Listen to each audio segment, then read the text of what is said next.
What happened with the new executive order didn't exactly fix the defect that was in the first one. Essentially what you have is you still have a blanket ban against entry from people who are from 6 different nations. It used to be 7. But the biggest problem with that is that you have an order that's discriminating against people based upon their nation of origin or based upon their religion. Back in 1965, there was a decision by Congress to say we're no longer going to discriminate against people based upon their nation of origin, and that's specifically in the immigration law. So the problem with these executive orders is that it's taking us back to pre-1965 because it's putting out actual countries and saying all of these people are presumptively terrorists, and that's a problem.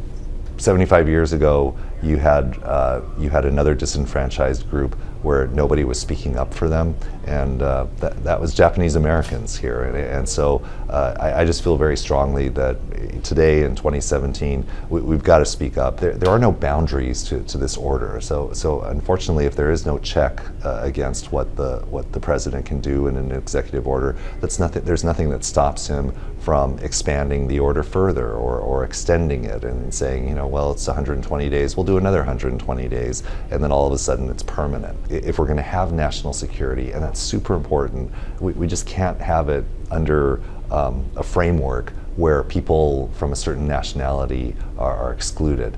That's just something that I don't think any of us on our watch want to be saying that we stood by and were silent when that was going on. There's more neutral language, but I think one of the key issues that we have is that what courts can do is they can look at the history that led up to this point.